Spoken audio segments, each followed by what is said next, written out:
In our world here there are many types of creatures, and each type has its own abilities and special skills, and amongst them are some humans like our hero Light, who frankly serve no purpose at all. And one day Light decided to leave his home to become an adventurer and went to the big city to register at the Adventurers Guild. As soon as he arrived, he met the kind receptionist who helped him register, and since it was his first time registering at the guild, she told him he would start from the lowest rank, which is F. And she told him frankly, you serve no purpose and are completely useless. And she also asked him, do you have any talent or special ability you can use? Our hero Light replied enthusiastically and said to her, yes, I have a skill called the gotcha skill. The receptionist stood stunned for a few seconds as if she couldn't believe what she heard. But he really meant it, and he has a strange luck wheel that he can summon.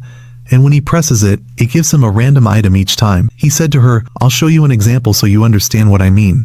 He summoned the wheel of luck and pressed the button. The wheel spun immediately and gave him a bent fork. He tried to justify that this strange fork he got might have some use, but the receptionist still didn't understand his strange ability. He tried a second time, and unfortunately, it gave him a rotten apple that no one could ever eat. The receptionist, of course, wanted to hit him, but since she is respectful, she tried to control herself and said to him, son, with the skill you have, you will never ever get promoted and will remain in Frank forever. He said to her, okay, so what jobs can I do to earn money now, and what quests suit my rank? She quickly showed him the board with all the available quests, but unfortunately our hero was completely illiterate and couldn't read or write, obviously because he never went to school. The receptionist felt his suffering and said to him, all right, I'll explain everything to you. And she started reading the quests listed on the board. She told him that the quests suitable for him currently are jobs like gathering firewood, moving soil, or cleaning gardens, but the pay is very little and barely covers your expenses. He said to her, fine, no problem, I agree to these quests. And indeed, on the same day he worked and tried his best with his small body, and by the end of the day he had barely earned some money to pay the rent for his house. But as he was walking at night, a group of human-like monsters saw him and knew he was new. They went and beat him up and stole his money. Light kept begging them to return his money, saying, if you take everything I have, I'll have to sleep on the street. But the monsters laughed at him, and no one in the street cared about what he said because humans in this world are at the bottom, the lowest beings in rank and power, and of course no one was prepared to defend him. He sat in the middle of the mud as people passed by kept looking at him and bullying him. They kept saying hurtful words to him like he's a useless human, until one person actually stopped to help him. She reached out her hand to him. At first he thought she was a human, but when he looked closely he found she was from the elf race. He was startled and scared, quickly pulled his hand back, and thought she would take advantage of him. But the elf said to him, don't be afraid, and sat next to him, hugging him to calm him down. Light couldn't believe his eyes. How could an elf treat him so kindly? But she seemed truly sincere with him. She introduced him to the rest of her team, and told him that they are called the Tribal Union, a team composed of 9 different races, and their goal is to end the racism between the races existing in this world. The leader's name is Guru, and he is one of the monsters, and the elf's name is Sa. She told him, we have almost all races, but we are missing a human, and that's why we want you to be the 9th member of the team. It sounded good on paper, but why did they choose a weak 12-year-old child who is useless? But never mind, let's see how it ends. And from that day on, every time the team went out on a mission, Light would go with them just as a pack carrier. Unfortunately as he is, he remained useless. In less than 10 minutes on the first mission, he was about to die from a huge troll that attacked him, and luckily Draghi and Sasha saved him at the last moment. Sasha said to him, focus, Light, this place is one of the most dangerous dungeons in the world. Any creature here could kill you in an instant and you must stay close to us. He apologized and Sasha tried not to upset him, saying, come here, let me see if you're hurt, while checking on him.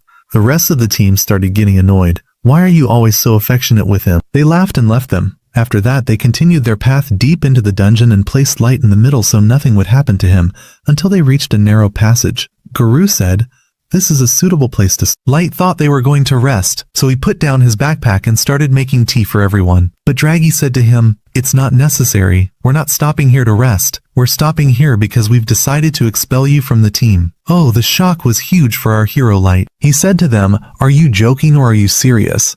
They said to him, no joking, the talk is for real. Even Sasha, who was kind to him a moment ago, did a 180-degree turn and said to him, you are a pathetic and stupid human and your presence with us serves no purpose. Light, not understanding anything, said to them, wait a moment, why are you saying this? So they started explaining to him that all the time that passed they were acting for him. They told him that all the talk about equality and ending racism was all a trick and a lie. We are in fact among those who hate humans the most. In short, from the first day they wanted to get rid of him. He asked, then why did you waste your time and bring me with you in the first place? Guru replied and said to him, we wanted your skill. Your skill is called gotcha, right? Correct? It's a lousy skill, but it resembled a skill called the maestro, and the officials above wanted to see if this skill would develop and become useful or not. That's why they asked us to treat you well temporarily. And in the end, they saw that you were a disgusting brat, you and your skill, so we no longer need to pretend that we love you. Light stood stunned, not comprehending everything that was happening, but they didn't care. On the contrary, they intended to end the matter literally. And Guru said to him with a wicked smile, you will never ever get out of this dungeon alive, and right after these words I will attack you. He wounded him in the face. Blood poured down, terrified and scared. He got up and ran with all his energy to escape, but they laughed and said to him, even if you run away, the first monster you meet will finish you off immediately. You'd better stay here so we can kill you with our own hands. Sasha immediately raised her bow and shot him, and her arrow pierced his leg. He fell to the ground screaming in pain while the others were laughing and happy to hear his screams. Oh, the boy was literally being humiliated to the extreme. Guru approached and started kicking him with his foot to make him cry more, but Draghi said to him, enough, we're supposed to say that a monster attacked him, and we can't leave marks proving we were there. Guru laughed and said to him, it's no use, you can't escape from us ever. But Light, despite the wound, kept crawling and trying, and suddenly, while trying to get away, he touched something on the ground. It was a magical teleportation trap. The trap immediately activated, and he was instantly transported to one of the floors existing in the deep dungeon, so he is literally away from those who betrayed him, but frankly, that doesn't mean he is safe. Because this place is literally deeper and more dangerous, and everything in it could kill him in a second. He knows, of course, that he is weak and knows that the first monster he meets will be his end. He sat on the ground trying to process what happened and why they turned on him so suddenly. He was saying, I was with them all this past time, and I thought they loved me and they were my friends, treating me with tenderness and respect, and it turned out all of that in the end was an act. It became clear that they were just using him because they thought he had a rare skill, and when they discovered his skill was lousy, they decided to get rid of him. Tears fell, and he said, I will never forgive them ever. Even if it's the last thing I do, I will live and come back to kill them one by one. But suddenly he heard a sound behind him. He turned and found a giant rock monster named Chimera. Its level is 1000. Even the strongest adventurers are around levels 300 and 400, meaning this monster is tens of times stronger than them. The monster approached him. Light was literally scared to the point that he felt his body paralyzed and couldn't move from his spot. He knows, of course, that there is no chance to escape. He has nothing but his gotcha skill, which he always saw as useless, but he has no other choice but it. He started pressing the button frantically, once, twice, a third time, and at the moment the monster jumped on him to kill him. The wheel lit up and suddenly transformed, and a very beautiful maid girl came out of it. She extended her hand and with a single strike she erased the monster from existence. Light, of course, stood shocked and unable to believe what happened. The girl approached him, knelt on her knees, put her hand on his face to heal him, and said, I can't bear to see wounds on a beautiful body like yours. And suddenly all the wounds he had disappeared. The girl called him my master and asked him, what is your name? He said to her, my name is Light. She said to him, from today, I am your loyal servant for life.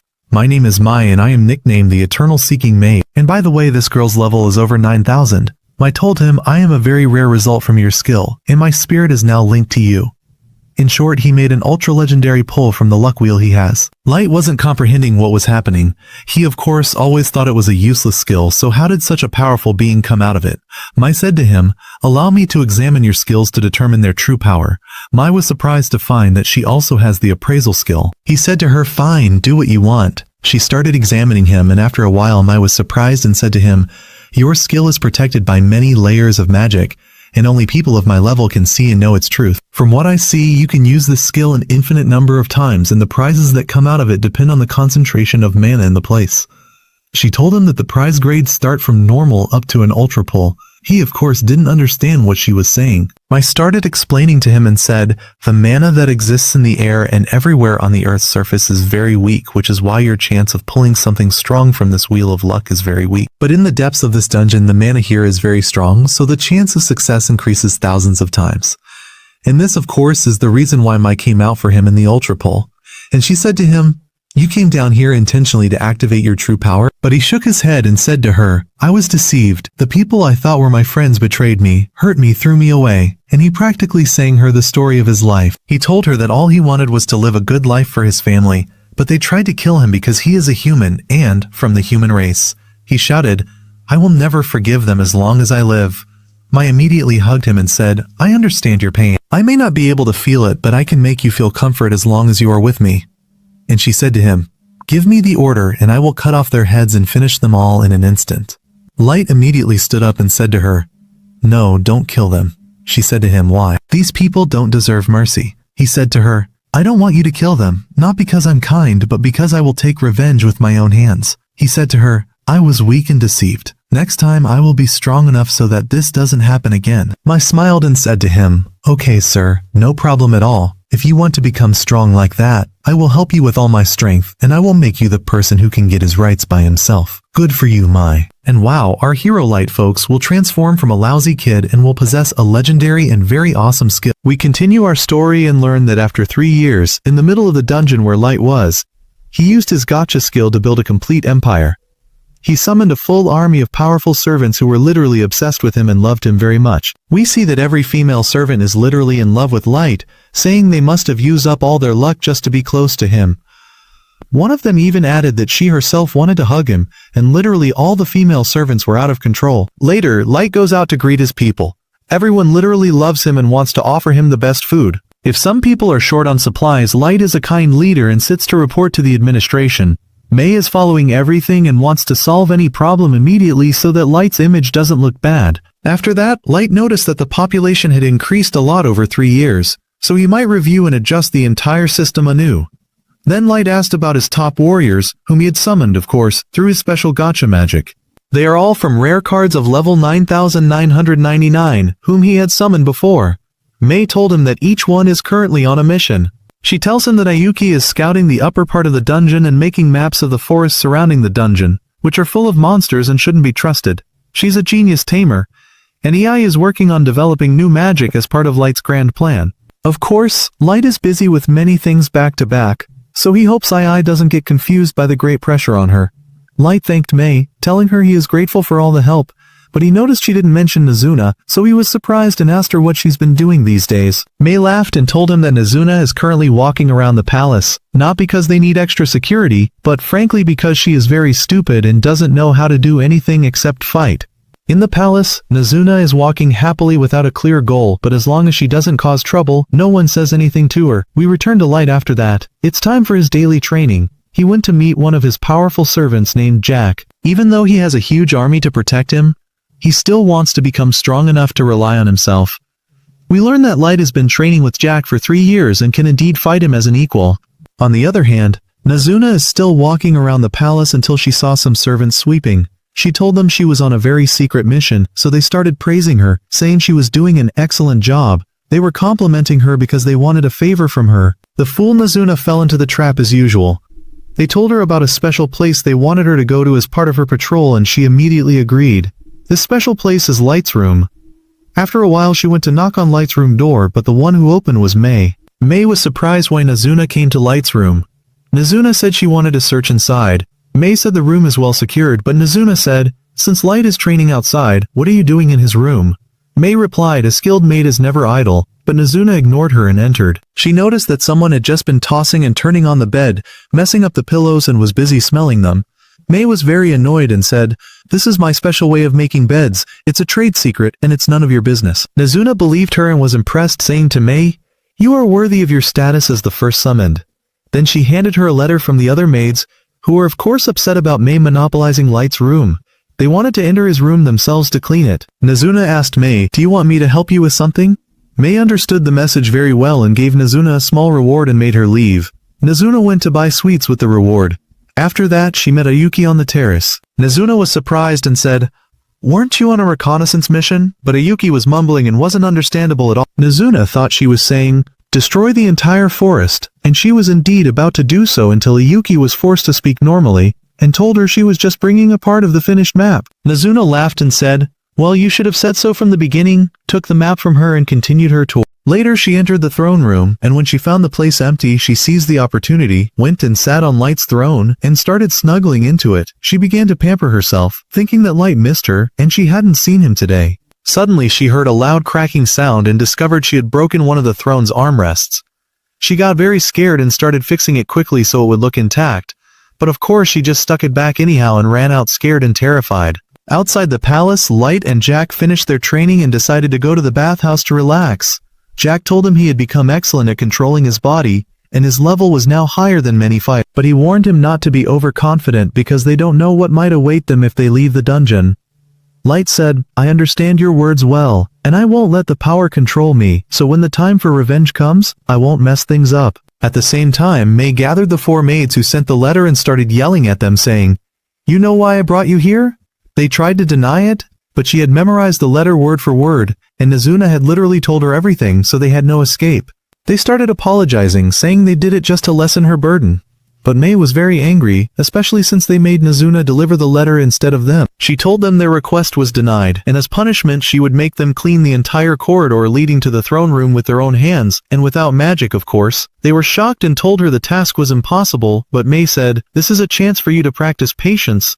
She also announced she was going on a mission to the surface, so they had to do all the work in her place. After that we see Nazuna standing in front of a weapon shop, and what does she see by chance? She remembers she came to buy sweets, but she tells herself, "Nazuna, you saw some very fancy fighting gloves and really want to get them." At that moment she was surprised that Ai was there with her now and not at her work. So Ai tells her, "Things are going well, so I decided to take a break and relax." Then Yi decided to provoke Nazuna and show how stupid she is. She asked her some multiplication table questions, and with the first question Nazuna answered wrong. They started squabbling and all the city's inhabitants were watching them. Ei continued her provocation of Nazuna, saying, "Light is relying on me for the main revenge plan, not like you. He makes you wander around on useless patrols." Nazuna said, "My patrols are important, not like what you imagine." I continued provoking her, saying, "Yesterday I drank tea with Light, just the 2 of us." Nazuna became very upset. She wished she could sit with him and drink tea too. Ei told her, "Next time, Light will even book a special room for me and sit with me." Suddenly Ei realized that Nazuna was saying, "You're a witch and your mana energy could run out at any moment during battle. If you need any help from me during the fight, I'll be by your side and help you." So I took it to heart and said, "Agreed," and left. Nazuna was happy walking away so she wouldn't be sad. Later the 4 maids sat in their room very upset. They said the punishment was unfair and that only Mei has the right to enjoy Light's scent and be with him always. One suggested they poison and kill her, but one of them said that Mei is immune to poisons and nothing affects her at all. So they gave up and started crying that they wanted to clean Light's room to smell the scent of his bed. One of them said she wanted to eat with a fork that Light used, but another replied, "The obsession hasn't reached that level yet." Jealousy among them literally started working at the highest level. They remembered that Mei is no better than them because she was on his bed today and also was the first one Light summoned. And she spent many months alone with him when he was weak. So they decided to cast a curse out of their jealousy and started wishing she would die. By their bad luck, Mei was standing behind the door and heard everything they said. She entered suddenly and said, "Would you like to say something else?" They immediately got scared and started trembling, saying they didn't mean anything they said. But she heard them herself. In the end, they admitted they were jealous of her because she was the first one Light summoned. Mei told them that nothing inappropriate happened between her and Light, and she was only teaching him combat arts and history. She also said she was intending to apologize to them for the previous punishment, but after what she heard she decided to increase the punishment and asked them to clean the throne room as well. While cleaning, one of them was cleaning the throne, and the armrest that Nazuna had broken fell off again. They all fell silent, realizing they were in big trouble. The next morning Light goes out to meet Ai and Nazuna, who were squabbling as usual. Nazuna was very happy that her wish came true and she saw him. Light was treating Yuki like a cat, and the others were of course extremely jealous of each other. Suddenly a hellhound appeared, the same type of monster that attacked Light when he first arrived in the dungeon long ago. Light's body was still trembling from the memory of that terrifying day, but now the situation is different because he has his warriors around him, who are ready to fight at any time. Nazuna of course got extremely angry and said, "How dare a dog challenge Light while I'm here?" And Ai was also furious and said, "I'll teach it manners."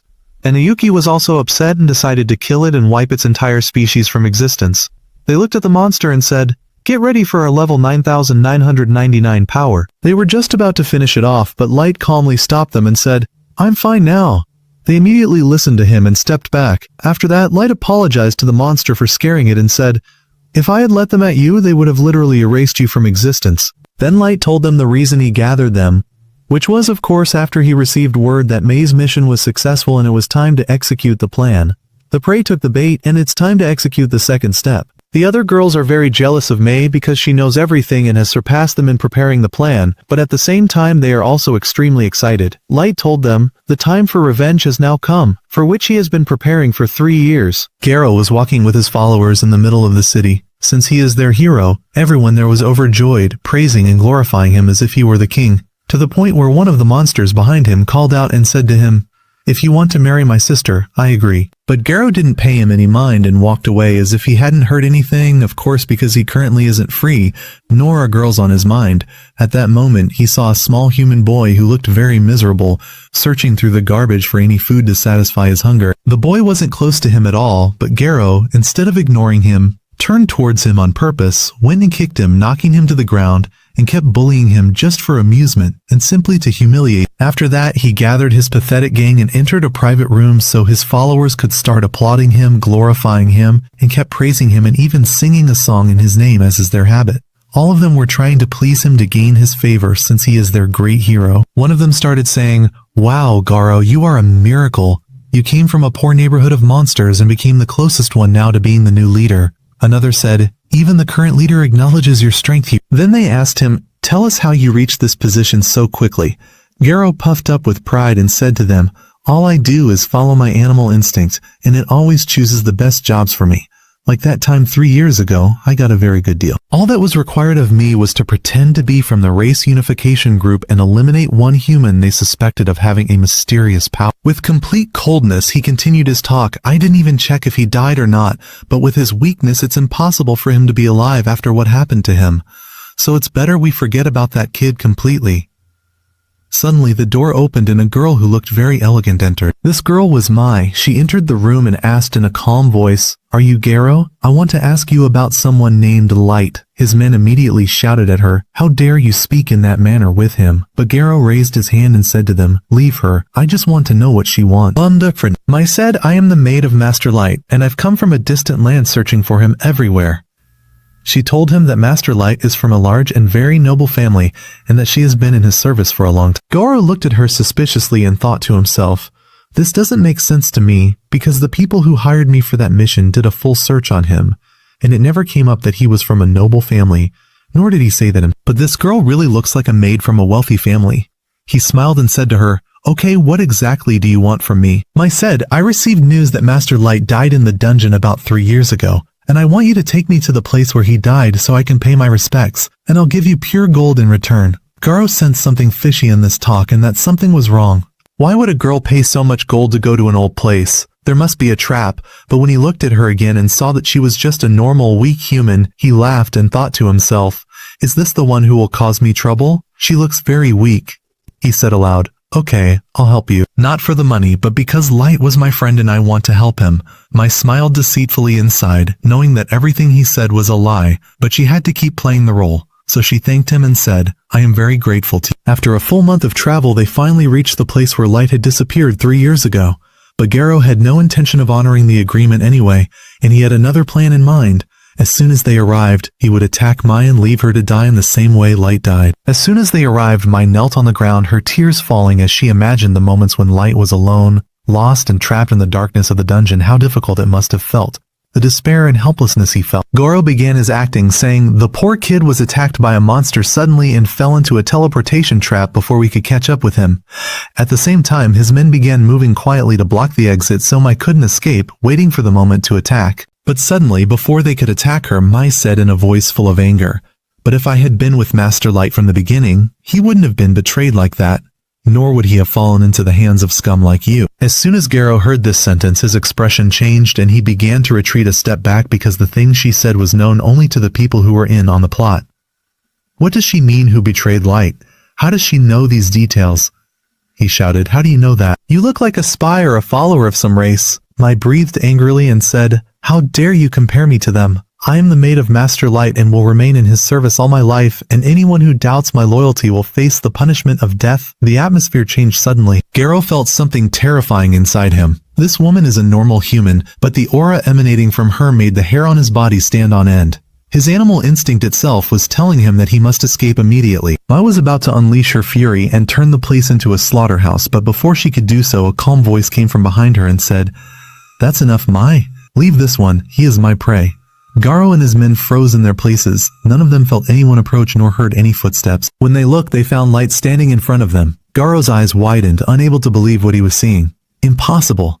How was Light alive?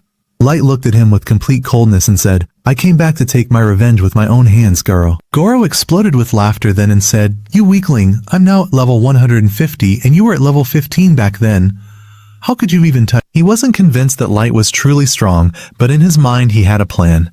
If he killed Light himself and brought his body, he would be the greatest hero to the leader and would become the new leader himself. But Light was unaffected and unafraid and said to him calmly, I don't even want you to ask me how I survived. Garo laughed and said, Surely this woman saved you when you teleported.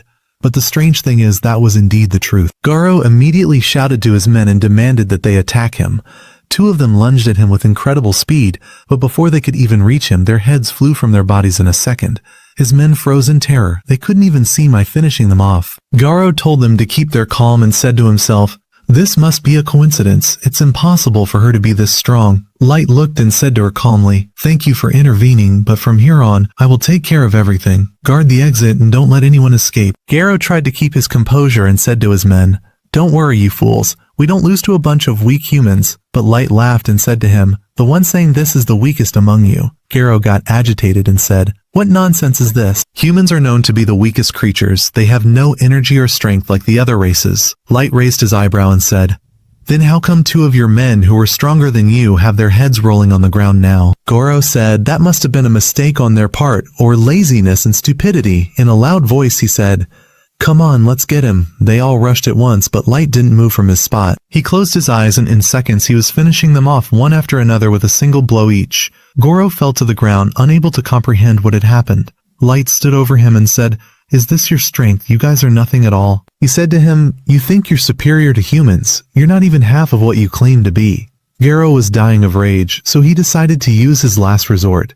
He grabbed a necklace he was wearing and broke it on the ground. Suddenly, a huge light emerged from it, and a giant monster of the Vernora type appeared at level 500. Garo shouted with all confidence and said, This is your end, Light. He kept laughing an evil laugh and boasting, saying, I'll have this monster finish you off. He told him that it is at level 500, meaning just one breath from it is enough to erase you from existence. But Light was standing in front of him with a strange calmness. He smiled at him and said, Level 500 is still very weak compared to me. Garo was startled and said, Have you gone mad? How can you say that? It's even stronger than me many times over and it's impossible for you to defeat it alone. In an arrogant voice he said, Kneel on your knees and beg me for mercy. Maybe after that I'll let you die an easy death. Light said to him, Okay, very well. Let me clarify the difference between you and me. He said to him, I won't move from my spot. Hit me with your strongest attack. Garo was enraged by his own arrogance and said to his men, Do you see this foolish kid? Who does he think he is? In a loud voice, he told his monster to attack him. The monster began to move and unleashed a terrifying energy, a strong light covering the entire place. It opened its mouth and launched an attack called Killer Beast's Howl. Its attack could destroy an entire fortress in a second. The explosion was literally terrifying. The ground cracked and dust covered everything. Garo kept laughing like a madman, saying, I finished him off. But when the smoke began to clear, his expression froze. Light was standing in the same place without a single scratch or a hair out of place. Light said to him calmly and with all sarcasm, Is this the attack you were so excited about? It's not even enough to warm up the air around me. He looked at the monster and said, You call this weak creature a Vernora? This can barely be called a small dog. Then he stretched out his hand and pulled out a magic card from his pocket and said, Let me show you now what a real Vernora looks like. He opened the card and suddenly a huge vortex of energy appeared, and a legendary giant wolf emerged from it. Its eyes glowed with blue light and the air itself froze everything around it. He said to him, Now this is a real monster. He told him that it is at level 9000. Garo literally froze in his place, and when the monster glanced in his direction, it just breathed once. And the wolf that Garo had summoned froze instantly and shattered like. Garo stood rooted to the spot, his expression completely frozen, literally unable to believe what his eyes were seeing. The monster he himself had summoned was wiped from existence by a single breath from the Fenrera. Garo breathed in fear and said, That's not possible, the monster you have. What is it? Light looked at him calmly and said, Don't be afraid, that monster was just a small demonstration. He put the staff back on his back and continued his talk, saying, I could have finished off your monster with my own hand without summoning anyone. He said to him, I'll show you now the difference between you and me clearly. He opened the status window in front of him and let Garo see for himself. Garo looked and his expression changed completely. His hand began to tremble. What was written in front of him was unnatural. Light's level was 9,999. He screamed, unable to believe that Light had that level, and kept saying, "This isn't real. Levels don't even reach that number." He began to swallow his saliva with difficulty, sweat pouring from him, and tears in his eyes. He said in fear, "You can't possibly be Light. You are an unnatural devil." But Light approached him and said, "Does it matter to you if I am Light or not? In the end, your end will be the same." Garo lost all hope. He threw his weapon on the ground and fell to his knees. He said in a broken voice, "Please forgive me. I was carrying out orders from my superiors. I didn't mean to harm you or even finish you off." He raised his head and kept pleading with him, saying, "I was wrong and I was foolish." He told him, "You are the true king of magic. Please let me live. Don't kill me here." Light looked at him with complete coldness and said, "Before I decide whether to forgive you or not, I have a few questions you must answer with complete honesty." Garo immediately agreed and nodded his head, saying, "I will do whatever you want." Light said to him, "First question, when your superiors ordered you to look for people named masters, what did you want them for?" Garo got confused and said, "I don't know what masters means. I was just carrying out the orders given." Light looked at him and said, "Then why, after you confirmed I wasn't one of the masters, did you decide to kill me?" Garo said in fear, "It wasn't me who decided. Those were orders from above. They told me we must erase your existence completely, but I don't know the reason." Light was silent for a moment and then he looked at Garo's followers and asked them, "Do you guys know anything about the masters?" Everyone replied in the same second, "Yes, we." Mai immediately moved and in the blink of an eye she cut them all in half with her sword and said in a terrifying voice, "Anyone who lies in front of Light will be punished with death." After she finished them off, Light looked at Goro and said to him with terrifying calmness, "I have one last question for you before I decide your fate, and if you lie, know that Mai will be able to tell the truth, and at that moment your end will be worse than death." Garo felt his body freeze, sweat dripping from everywhere, and knew that if he said something wrong, Mai would tear him apart. Light said to him, "Given your strong intuition, do you think I can win any war against the kings currently outside the dungeon?" Garo hesitated, and he looked very nervous. But in the end he said to him, "With your strength you could win at first truly. But after that you will lose because you are alone. War isn't just about individual strength, it's about armies, weapons, and an endless number of people, meaning, in the end you will be defeated." He expected Light to yell or punish him, but Light smiled and said, "I was sure you would say that and you are actually right." He took a step closer to him and said, "But let me show you something that might change your mind." He stretched out his hand and pulled out a magic card and suddenly light covered the entire place.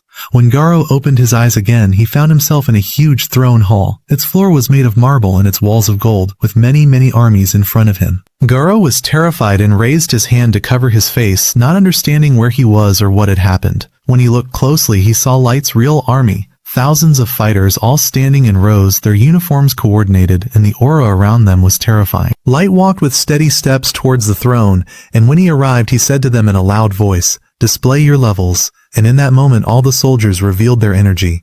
Garo froze in his place when he saw the numbers. Most of them were above level 5,000, and the weakest among them was 1,500. Garo's face literally turned pale, his eyes wide open, unable to believe what he was seeing in front of him. He said while trembling, "Their levels are all above 5,000. Even the weakest among them is stronger than all of our soldiers." Light said to him with all confidence, Now Garo, after you've seen my army with your own eyes, do you still think that war against the kings is impossible?" Garo couldn't even respond. His expression changed from fear, and he knew the answer was already clear. He said to him, "You won't just defeat them, you'll make shawarma out of them." Light smiled a cold smile and said to him, "I was sure of that. Now you've confirmed with your own eyes that victory is easy for me."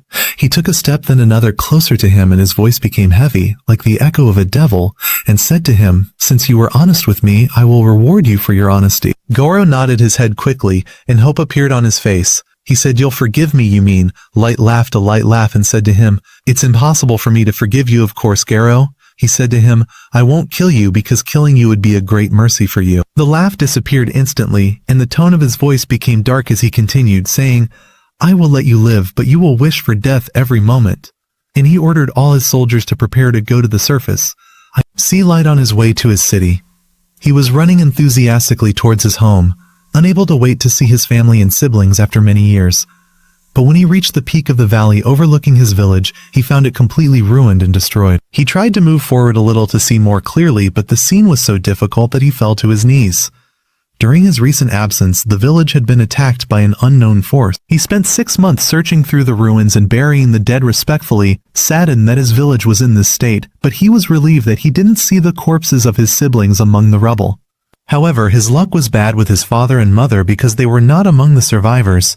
After Light finished mourning his father and mother, the fighter Gold told him they needed to get moving because they had been away from their kingdom for a long time. Nemo scolded Gold and told him not to be disgusting and that he shouldn't bother Light right now because Light needs to calm down as he is sad. Gold said he wanted to return to his comfortable bed and accused Nemo of hypocrisy because she also wanted to return and rest. Nemo replied, saying the complete opposite, and said that she was ready to stay by Light's side even if she had to sleep on the peak of the coldest mountain in the world. Gold told her, "You misunderstood me. I am also ready to do more than that for Light's sake, but I don't want Light to sleep in the cold and suffer." Nemo was convinced and agreed with him. Light cut them off and said, "Don't worry about accommodation. Just focus on gathering useful information for now." And Light admitted afterwards that their power could sweep the world without them even breaking a sweat. But it would be stupid to enter a war without any. He was almost sure that the destruction of his village was related to him being accused of being a master, meaning the master of magic. He wanted to know what a master means and why people are willing to shed blood for this title. He said that if he discovers that this whole matter is because of some greedy rich people seeking power, he will burn the whole world, destroy it and turn it to ash, and he will eat that ash for those who were the cause. Gold tried to calm him down and said that he understands his anger, but he must control his energy because the anger he releases could kill any ordinary human in an instant. Unexpectedly, he put on something called the Fool's Mask, which hides his true energy and covers his identity. Afterwards, he bid farewell to his parents' graves and said to them, "I'm sorry I couldn't save you." Then he, Gold, and Nemo began flying towards the city of Jez. Nemo was curious and asked Light what he plans to do when he arrives there. Gold told her to be careful while talking to him above the surface, because they are not in the dungeon now, and people might notice them. Light explained to her that it is dangerous to call him by his real name because that way his identity could be exposed, and that's why Light plans to use the name Dark as an alias while outside the dungeon. He also said that he would register himself in the Adventurers Guild under that name, and when he starts rising in rank, he will be able to gather more and more information from the senior members of the guild. After a while, Nemo saw the city of Dages from afar, and they said they don't need to fly over it so as not to attract attention, so they landed in the forest and decided to walk the rest of the way on foot. But Gold said that his shiny arm would make them stand out too much no matter how much they try to hide. While walking, they saw a carriage being robbed by a gang of dwarf thieves. The thieves ordered them to hand over their valuable belongings. The owner of the carriage begged them not to harm his son. A glint caught the corner of his eye, and when the dwarves saw them, they tried to rob them too, but it wasn't their day at all. After moments, the dwarves were tied up in the middle of the road, and the merchant and his son were very grateful to Light and offered to take Light and his friends to the city of Daisies as a token of gratitude. On the way, the merchant's son was talking with admiration about Gold and said he had never seen anyone defeat dwarves so easily. The merchant thought they were a famous group of adventurers, but Light said they hadn't even registered with the guild yet. The man was surprised and told them that they chose the right place because Dages has one of the largest adventurers guilds and is also close to the borders of the dwarf, elf, and human kingdoms, making it the largest suitable city for humans to live in. He told them that he runs a successful hotel there and invited them to stay as guests. When they arrived at the city of Dages, Light told the merchant to leave them at the gate so they could walk the rest of the way themselves. Gold and Nemo were seeing an above-ground city for the first time and were amazed by the number of weapon and armor shops there, but Light told them that this is normal because the dwarves are nearby, and also the dwarves are very skilled in blacksmithing. When they entered the guild, Nemo noticed that everyone from other races, when humans passed by, immediately stepped back, were afraid, and that humans were the least present. Light said that this is evidence that humans are treated with little respect here, but not as overtly as in other places. He went to register his name at the guild. The employee registered Light as an adventurer of rank F. Nemo objected and said that Light should be at least rank S. The employee said that all adventurers start from rank F, and no matter their skills or classes, they must start from this rank. Light apologized for Nemo's manner and agreed to register from rank F. He also decided to accept ordinary quests so he could get promoted later. As soon as they left, Nemo was very upset because she made Light apologize in her place, and Gold, of course, took the opportunity and kept teasing her. Before starting their quests, they decided to find a place to stay. He remembered that the merchant who brought them had a hotel, so they decided to go to him.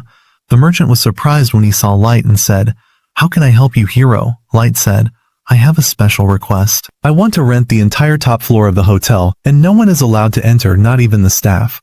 And he threw a bag full of gold on the table. The merchant was shocked, of course, when he saw all that money, and told him that this is way too much, it's almost 10 times the rent you want. But Light insisted on paying that amount normally without any hesitation, so the merchant immediately agreed and said he would prepare the rooms for him right away. When they went upstairs, Light used magic cards to prevent spying or even eavesdropping, so that no one could hear them and discover their secret, and thus he could rest a little while feeling secure. Nemo said that she knows he is very strong and that he came here to gather information, but this is dangerous for him and it would be better for him to return to the dungeon and let them complete the mission in his place. This talk greatly provoked Light, and he felt that she was saying he is weak and unable to take revenge himself. Her expression changed when she saw him getting irritated and quickly said to him, "Forgive me, I didn't mean it. I'm a wrong girl and I deserve to be hit now." But Light was very angry and Gold felt the tension, so he intervened to joke and lighten the mood and said to Nemo, "You don't understand what the pleasure of revenge means. The leader wants to take revenge with his own hands, and this is an honor, not anger, to get the rights of his father and mother who were killed." Gold's words made Light snap out of it and calm down a bit, so he went down and apologized to Nemo and told her that he knows she said that out of fear for him. Nemo also apologized and said she wants to renew her loyalty to him, so she lifted his leg and kept kissing it, which is, in their culture, the highest mark of respect for a ruler. But Light felt very embarrassed because he has hated this custom since he first summoned his followers. Even Gold said the situation was weird, especially since Nemo looked more happy than she should be while kissing his foot. The next morning, they prepared to go out and head towards the dungeon. People started looking at them because Gold's armor was shining like a star, and Nemo was very beautiful, while Light was wearing the mask that completely covered his face. People, of course, saw Light as strange, but this suited his new name, Dark. The queue at the dungeon gate was very long. Gold noticed that there were no elves there. Light told him that the elves and dwarves are feuding over the ownership of this dungeon, and that's why they avoid each other. Nemo praised Light and said that he always has a ready answer for any question that comes to our mind, but he asked her to move away a little because her chest was stuck to his back. She replied to him and said that she is protecting him and must stay close to him. At that moment, they saw 3 people cutting the line with complete shamelessness, not caring about anyone. Nemo got very angry. When Light looked at them, he saw that the one carrying the bag was the servant, the one in the middle was a trained fighter but with many flaws, and the person in front was clearly an experienced fighter, and the heavy weapon hidden behind him showed that he was their leader. Of course, everyone standing in the queue was afraid to speak up, but Light is not the type to keep silent about his rights. The boy dared and his heart died, and they said that what you are doing is rude. The man got irritated that Light dared to talk to him. Light replied saying, "I'm talking to you because you cut in line." The man said, "Don't you know who I am? And how can a human like you talk?" Light said to him, "No, by God, I don't know who you are, but you are hiding under your clothes, and if you are really a famous person, it would be more appropriate for you to respect the line and stand in your queue."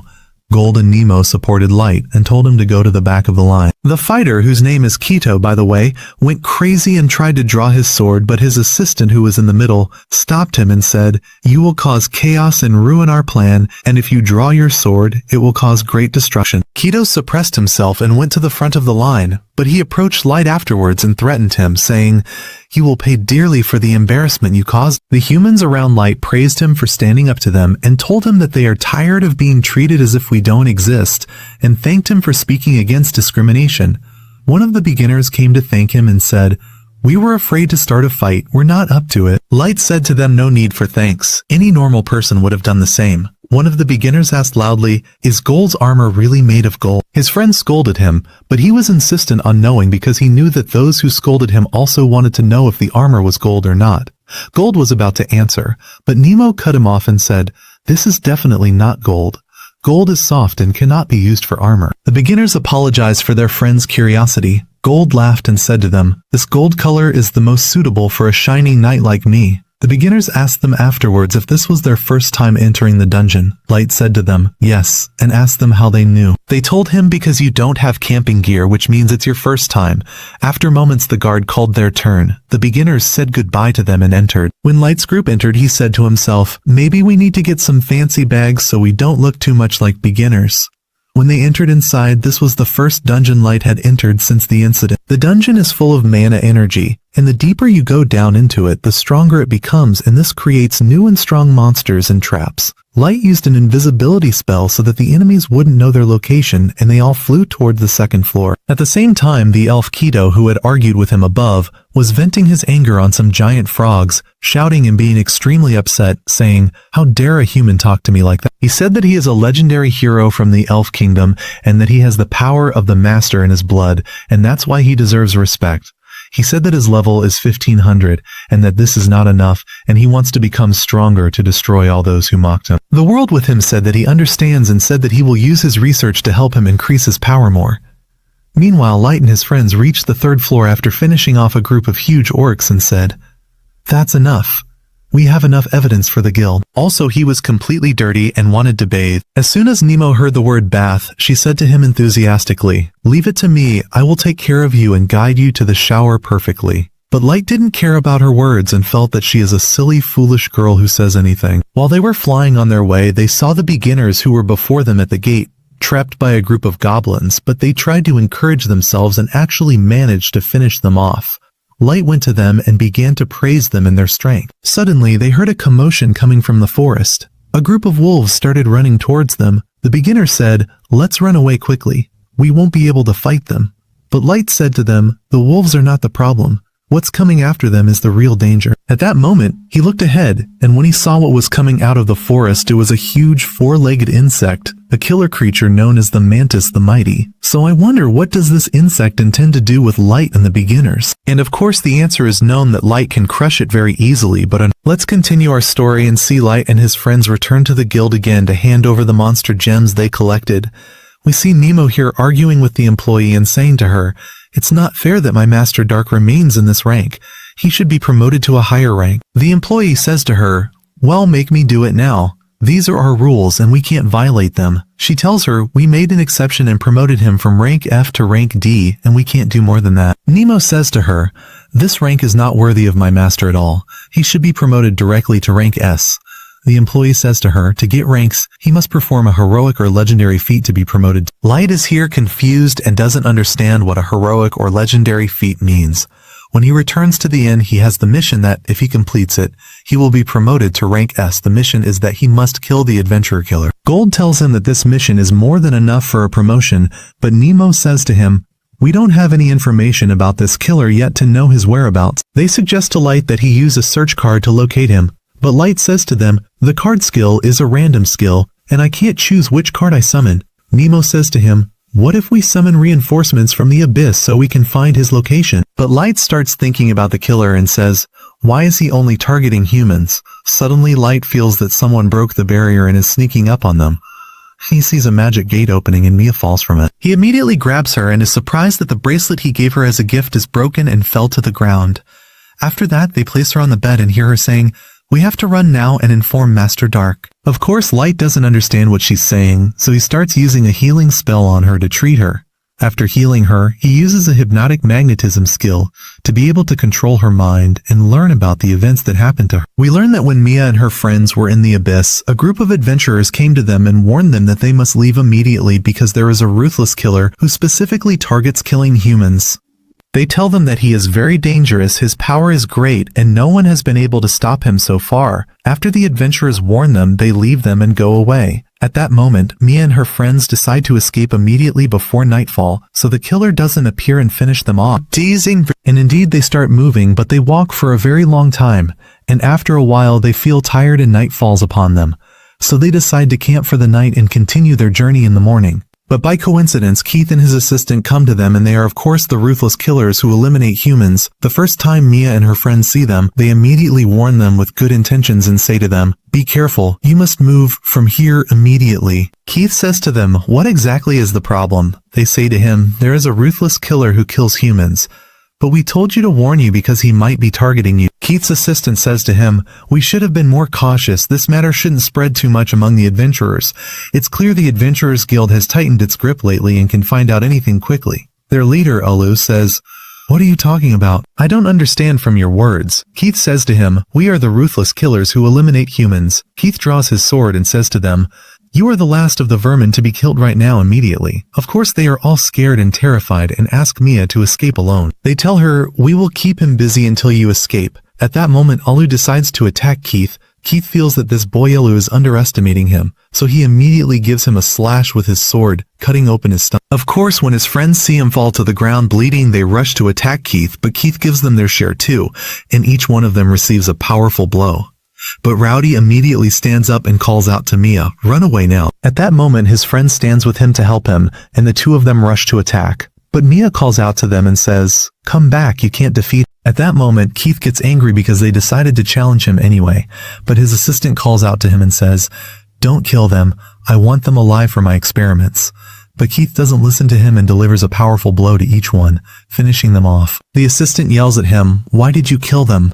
I wanted them alive for my experiments.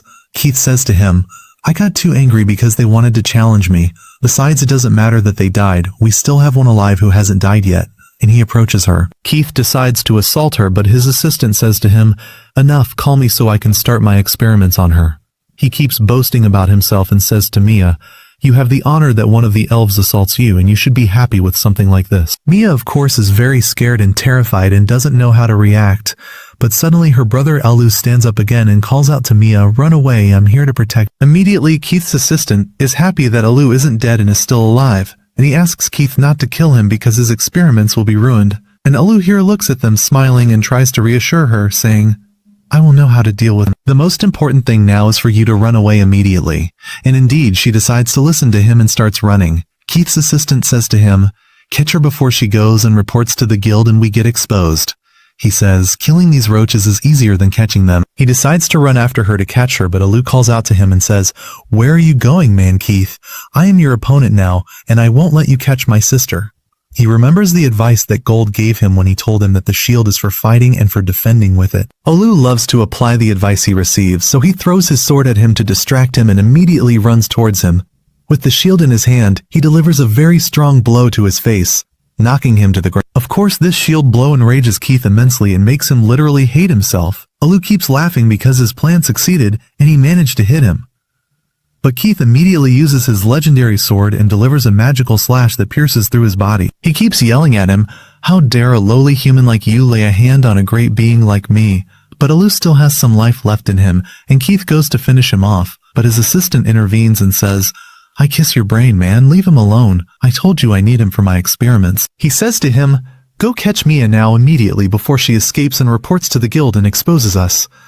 We see Mia as she is escaping, but Keith uses the legendary sword and creates barriers in front of her to prevent her from escape. He says to her, we won't keep playing this game of cat and mouse. Stop running away from me. He says to her, you should be happy to be standing before the great hero who will rule the human world. And he shows her the legendary Elf King's sword, from which he can create as many copies as he wants. At that moment, Mia feels that there is no use in escaping and decides to confront him since she is a sorcerer. She says, my brother and my friends sacrificed themselves for me, and I can't be a coward. She starts using her ice magic and attacks Keith, but he is able to easily deflect her attack. She had succeeded with that attack in distracting him and starts to escape again, but he manages to catch up to her, strikes her, and knocks her to the ground. Keith keeps boasting about himself, thinking he is the brave, heroic, amazing hero. But Mia says to him, you can't possibly be a heroic legend because a heroic legend never kills anyone and always helps humans, and anyone in need stands by him. She says to him, a heroic legend must be someone like Master Dark. Keith then remembers moments of bullying when he was in the elf world. All the elves used to bully him because he was weak and didn't complete his evolution. This is the reason that gave him his psychological complex and made him extremely arrogant. He gets angry and uses a powerful magic attack to kill her. At that moment, Mia grabs the bracelet she received from Light and says, I wish I had met him to warn him about all that is happening. The bracelet immediately lights up. At that moment, we return to Light, who has learned everything and the reason for the mess Mia is in now. Of course, he is upset and extremely angry. He asks Nemo and Gold to start moving immediately. It's clear that Keith is in for a rough night and will get a proper beating. We return to Keith's assistant, who is treating Elu so he can catch him before he dies and perform experiments on him. Keith comes to him afterwards, so he says to him, did you catch the girl who was escaping? But Keith says to him, she disappeared and I don't know where she went. I thought she came to you. The assistant says, damn it, we are exposed now. If this matter reaches the guild, they will immediately report it to the Elf Kingdom. And when the Elf Kingdom finds out that you stole their legendary sword, they will report it to the great leader, and he will come to finish you off, him and his followers. We learn that the leader of the Elf Kingdom has a power level of 3000, meaning he could grab this Keith and turn him into fried potatoes. Keith starts to get scared and terrified, but his assistant says to him, I don't want you to be afraid. Once I finish my research, I will be able to unleash your full potential, and you will become the strongest person in the world. Keith starts to feel encouraged again, but suddenly Light appears and says to him, you won't have time to celebrate too much. Of course they are shocked and don't understand when Light appeared. Keith says, I didn't feel his presence even though my power is 1500. He looks at Alu's friends and finds that they have died, but Gold says to him, Alu is still alive and breathing. Light immediately approaches him and uses healing magic to treat him. After that, Light yells at Keith and says to him, why did you do this to them? He says, they didn't do anything to deserve this horrible crime. He says, their dream was very simple. Their goal was to make Mia happy. He says, if circumstances were different, they could have been my friends. Keith's assistant intervenes and says, you misunderstand the situation. I was just using healing magic to treat. But Keith reassures them and says, don't be afraid. I won't report you to the guild because you are my prey now. He gets angry and says to them, I will not show you mercy, and I will make you wish for death right now from the torture you will see from me. Light starts to approach Keith. At that moment, Keith is annoyed by the look Light is giving him and says, I don't need a lowly human like you looking at me with a despising look. Keith gets extremely angry and leaps into the air, descending upon him with a powerful strike from his legendary sword. But Light parries the blow with ease and says to him, is that all you've got? Is this your final attack? This enrages Keith even more and he keeps attacking him with his sword, delivering many blows. But Light easily parries all his attacks. Of course, his assistant is stunned that Keith is attacking with the legendary sword, and this annoying guy can deal with all these attacks. We see Gold and Nemo saying that Keith is acting like a wild donkey and isn't using his brain at all in the fight. Finally, when Light gets fed up, he parries his attack and delivers a very powerful blow with his staff to his stomach, sending him flying. Then Keith stands up, enraged, and immediately uses the legendary elf sword and uses his magical power. He keeps attacking Light with powerful magical strikes, but Light constantly dodges his attacks. Gold says that Keith's magical attacks are strong, but they will never pose any danger to Light. Suddenly Keith disappears and reappears suddenly behind Light to surprise him with a powerful attack. But Light anticipates his attack and parries his strike. Keith is shocked by Light's power and says to him, "You're cheating in the fight. You told us you were a sorcerer, but it turns out you're a knight, because no sorcerer can dodge the attacks of my legendary sword." Light says to him, "I am in fact a sorcerer, not a knight." Keith says to him, "Impossible. No sorcerer can last more than a minute against me." So Light tries to prove to him that he is a sorcerer and immediately summons thousands of ice arrows above him. Keith is surprised that he summoned all these ice arrows without uttering any incantation. When he attacks him with his magic, he is surprised that the ice arrows block all the strikes.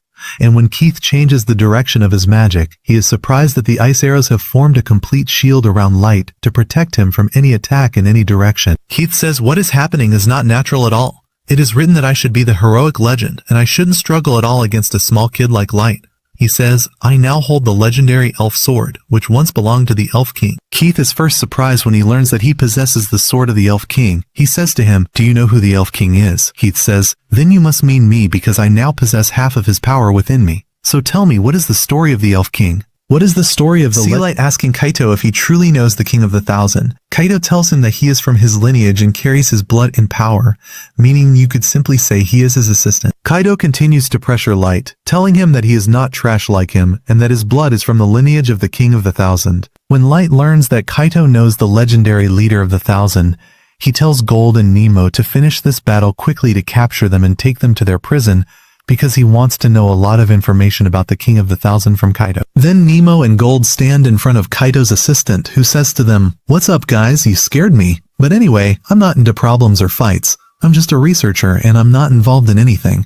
But if you want to cause trouble and worry, I'm ready to fight you with my monsters." Suddenly, the enchanted monsters behind him begin to reveal themselves, and they are giant monsters fused with humans. He tells them that he managed to fuse humans with a group of giant savage lizards to create what they see now. He tells them that through this method, he was able to surpass the maximum limits of humans after fusing them with monsters to use them in combat. But he tells them that they are still in the experimental stage. But there's no problem having a battle to test their strength. He keeps boasting, telling them that he is the greatest inventor in the world, and that he needs a very large number of humans to complete his experiments on them and reach the absolute power he is searching for. When Light finds him mocking humans, he tells him that clearly you've lost your mind. He asks Nemo and Gold to finish off these monsters quickly to free the fused humans from their suffering. When he looks at one of the monsters, he finds it is one of the adventurers he had met before. When Kaito's assistant feels they are making fun of him, he tells them that clearly you don't appreciate the greatness of my experiments, and now you will see the power of the monsters I create. Immediately, the monsters emerge and attack them, but Nemo and Gold manage to hit them with their weapons and think they have managed to defeat them. But Kaito's assistant tells them, "Don't mock my monsters so much. It's impossible for them to lose that easily." We notice that the monsters have the ability to regenerate and begin to rise again. Using the legendary sword, continues to attack Light and tells him not to zone out so much because their battle isn't over yet. Then one of the monsters attacks Nemo, but she dodges his attack and stabs him with the dagger she has in her hand. After that, she attacks him and delivers a strong blow, but the monster still regenerates and continues to attack her, but she still dodges his attack. Gold here mocks her and says, "Can't you finish off this monster or what?" She says to him, "Do you think you finished off the monster in front of you?" He says to her, "I'm still just in the warm-up state." After that, he draws his sword and attacks the monster with a very strong blow, but the monster still regenerates after Gold's strike and attacks him, but Gold blocks his attack with his shield. Quito's assistant keeps mocking them and tells them that their victory will be almost impossible and that it's better for them to surrender. He promises them that when he performs experiments on them, he won't make them feel any pain at all. This talk from Kaito's assistant provokes them greatly, and they decide to use their legendary power. Indeed, they release magic from the weapons they are holding and strike the monsters with a very strong. Kaito's assistant keeps laughing at them and tells them that no matter how hard they try, it's impossible to defeat them. But he is shocked that his monsters are not regenerating this time, and indeed begin to disappear completely. He runs to them to make sure, but Nemo immediately trips him hard with a kick below the belt and says, "Shut up, you've given us a headache. Let's take you and go." We return to Light, who is using ice arrows and attacking Kaito, but Kaito dodges them at the last moment. Kaito says to him, "Are you planning to run away and leave the battle? Weren't you the one saying that whoever runs away is a coward and doesn't deserve to live?" Here Kaito remembers the provoking looks from Mia's brother when he was laughing at him after hitting him, and he gets extremely angry then. He tells him, "I hate all of you human trash and you don't deserve to live at all." He grabs the legendary sword and unleashes his maximum power. Indeed, we see a legendary magical aura emanating from the sword, and Kaito is shocked by the magical aura coming from the legendary thousands. Then Kaito says to him, "What's wrong, are you scared or what?" and immediately attacks him with it. But Kaito dodges the attack quickly and notices that the sword has become much stronger and that his mana energy has increased strangely. He says that he merged many types of magic to release this power. Then Kaito keeps mocking Light and says to him, "This time you're running away from me. Come and face me, show me if you can defeat me." He continues to attack him, and we see the sword literally transform into something like a glowing whip, and he tries to leave Light in any way, moves with great speed, and no attack from the sword he has can touch him. Then Light says to him, "Your power is interesting, but unfortunately, it still won't work against me." So Kaito gets extremely angry and says to him, "Okay then, let me hold the sword I have and see if it will affect you or not." He is angry and upset that he can't touch him with the sword he has, so he is forced to increase the magical power to the highest level. He flies into the air and descends on Kaito with a very strong blow, resulting in a powerful explosion. He thinks he has managed to finish off Light, but the shock here is that he finds Light standing in his place unmoved and the sword literally cannot touch him. Light says to him, "I told you your skill is good, but it's not enough to defeat me at all." Kaito is literally shocked and doesn't know what is happening in front of him. He then continues to attack Kaito with the legendary sword, but not a single strike can touch Light. He says, "How can the legendary thousand sword not defeat a human who has no importance?" Finally, when Light gets fed up with him, he strikes the magical aura with a very strong blow, stops it, and delivers a strong blow that knocks him to the ground. He then approaches Kaito and says to him, "I will make you see death with your own eyes, but you won't reach it." He begins to get scared and terrified and approaches Kaito, continually apologizing to him and saying, "Please don't kill me. I'm ready to tell you everything you." He tells him, "I was a candidate for the general commander of the Thousand Knights, and if you want to know any information about this legendary thousand sword, I'm ready to." Kaito says to him, "Isn't it a shame for someone from the lineage of the legendary thousand hero to be so scared and terrified?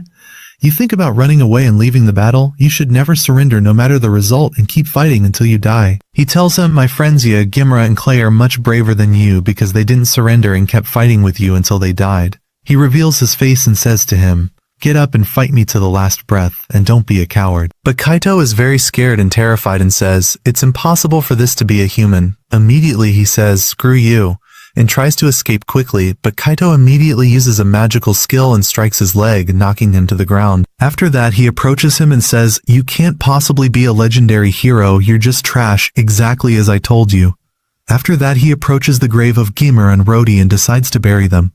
Then he will take you to give to his sister Mia when she wakes up to see him. So when Kaito and his assistant say to Light, what about us then? Did you forget us or what? He says to them, no, of course I didn't forget you. I just need to finish the task I have with these two.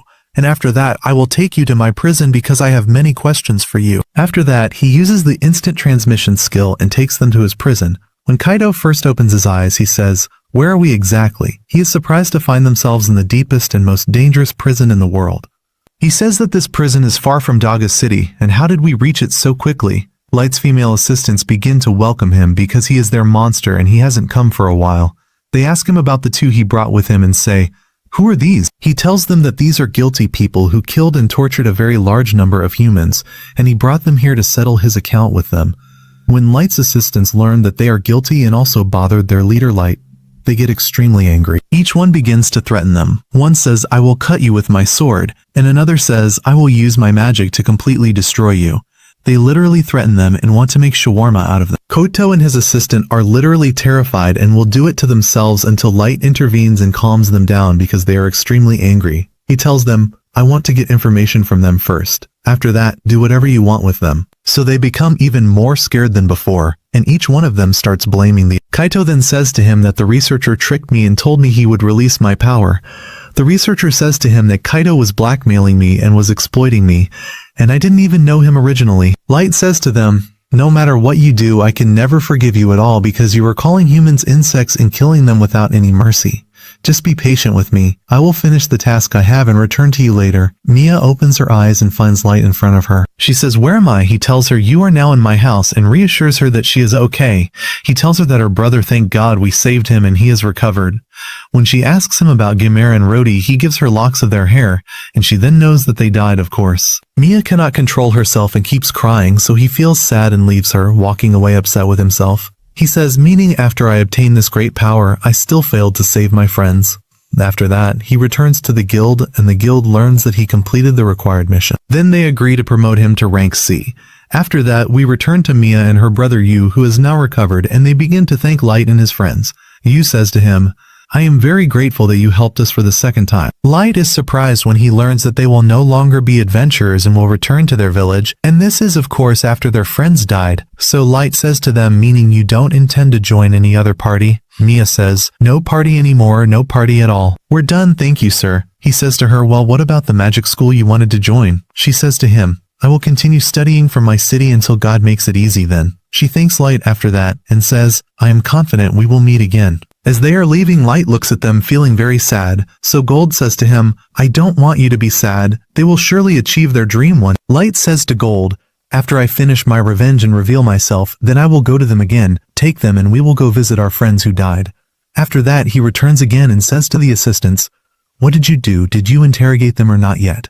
They say to him, we interrogated them and also used interrogation magic to make sure all the information they are saying is correct, and there isn't any wrong information. After that, Light learns that Kaito is one of the followers of the White Knight's commander, and that this White Knight's commander also hates humans and has committed many massacres, so he knows that he is their next target. After that, Light asks about Kaito and the assistant with him. A magical gate opens and the two of them are inside it, tied up. After that, Light uses a very powerful legendary card called Death's Plaything, which consists of monsters or ghosts. Immediately these monsters and ghosts attack them, kill them and finish them off. Then Light asks E about his plan. So she says to him, don't worry, the plan is ready and everything is arranged. And she says to him, we are ready to take your revenge from the dwarf Sasha, but first we will capture the White Knights because they will provide us with a lot of information we need in the future. And the deputy of the White Knights is Sasha's fiance, so he will be very tasty bait to lure him to us. So Light says to her, may God enlighten you. It seems you've prepared for everything. Then we go to the Kingdom of 1,000 and see Sasha talking with her fiancé. She is telling him about Light and how much he was suffering when they were torturing him and wanted to finish him off. So he says to her, we must eliminate all human settlements, and that he enjoys killing them very much. And of course, Sasha is very happy hearing this talk. But Light is also smiling and says to her, "We'll see who will be laughing in the end." We continue our story and see Sasha talking with her maid, telling her how wonderful and enjoyable the meeting with her fiancé Michael was and that she was very happy with him. So the maid says to her, "You must get ready for the wedding ceremony and buy a nice dress for yourself to be the most beautiful one." And she says to her, "I am confident you will be the most beautiful couple in the whole world." Suddenly their carriage stops and we find out it hit a human who was carrying goods, and his boss, of course, who is from the 1000, keeps hitting and insulting him. At that time, Sasha is very annoyed by this human and says that humans are always useless and must all be eliminated. And while she is sitting and daydreaming, she notices Light passing by her side. So she's immediately shocked and says, "Is that really Light, the one I killed?" So she opens the door and runs after him, and she is of course not believing herself and saying, "How is he still alive after I finished him off?" And she tries to catch up to him quickly, but she reaches a dead end and can't find any trace of him at all. And she says it's impossible for that to be Light. These must be hallucinations and I must be very tired. But as soon as she turns her back, she finds a message on the wall written that he wants to meet her atop the giant tower, and the message is signed by Light. So she is literally shocked and stands frozen in place, stunned, and keeps staring. The maid comes to reassure her, and we see Sasha here very upset and also afraid, and she says if my administration finds out that I didn't kill Light and that I was lying to them and that he is still alive, then they will punish me severely and humiliate me completely because they will think I was lying. At the same time, we see Light and Yaoi standing above, watching her as she breaks down. "Leave this matter to us." And she says to him, "I am ready to torture her and make her see stars in broad daylight, and I'll make you get your revenge from her exactly as you want." So Light is very happy and says to her, "All right, I'll leave this matter to you, handle it."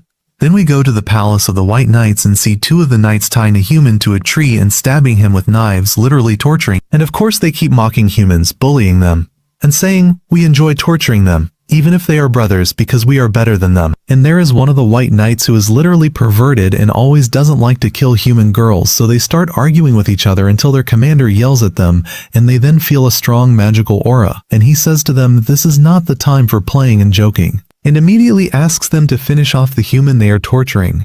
And indeed, one of the knights immediately blows his brains out and finishes him off instantly. Then the commander talks with the knight who likes human girls and says to him, "You cannot be involved with any of them because our blood is pure and must not be contaminated with human blood." So he says, "I would never get involved with a human girl. I just like to spend time with them for amusement, nothing more." Then they talk later about Kaido, who betrayed them and stole the legendary sword of 1000, and they say that he lost to a human and must be eliminated. So their commander says to them, "We cannot insult him like that because in the beginning and the end he was one of the White Knights." And he says to them, "I will investigate this matter myself." And he says to them, "We must investigate the identity of the person who managed to defeat him because there are many rumors saying he is from the humans."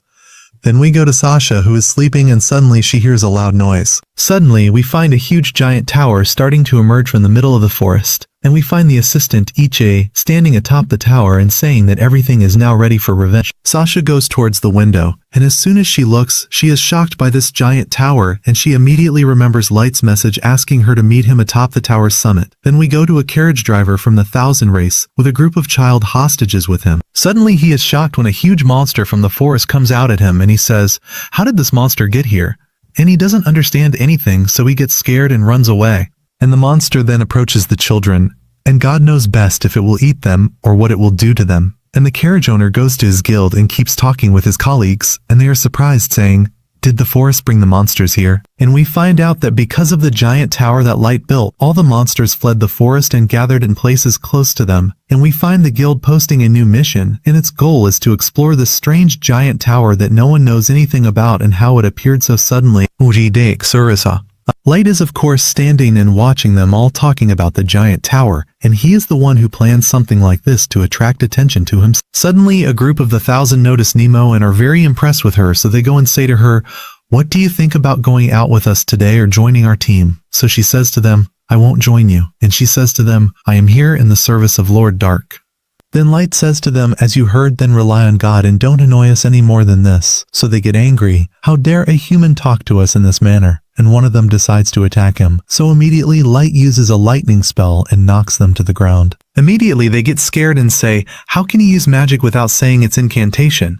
And Light is happy that everyone is talking about him now and says to Nemi and Gold, "The plan is going exactly as I want." Then we see a group of 1,000 on their way to explore the giant tower. As usual, they have a human hostage with them to amuse themselves with and use as bait if a monster appears in front of them. And they say, "We are thinking of camping in the forest today, and if we don't find any food, we might roast this girl and eat her because humans taste very good." The girl, of course, is scared as she hears this talk, but suddenly the giant monster that appeared before appears suddenly behind them, immediately eats one and finishes him off, and the snake in the monster's tail finishes off the other two. Then we see this monster approaching the little girl, and the girl is of course scared and feels she's going to be eaten now, but the monster just sniffs her a bit and leaves her and walks away. After that, a group of humans come laughing and mocking and say, "We completed the mission as you requested." The girl is scared and says, "I can't believe I got my freedom only to find some losers like these." But strangely, these humans help the girl and pour a magical substance on her that heals her from all the wounds she has.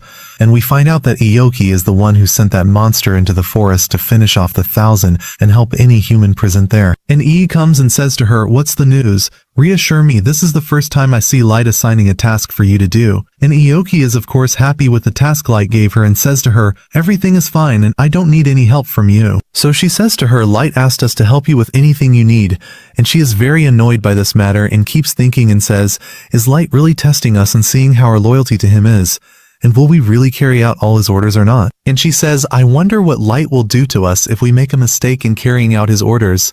And AB thinks about going to warn the rest of Light's assistants, so that none of them make any mistakes at all. So Ioki says to her, "You're overthinking and it's better for you to do what Light wants from you without much talk." So she says to her, "I just want to understand the nature of my task." So Ioki says to her, "I don't want to understand anything. Any task Lord Light requests from me, I will carry it out without any thinking or hesitation." So she says to her, "What do you mean, that I don't have loyalty to Lord Light?" So she says to her, "I don't know then, everyone to themselves."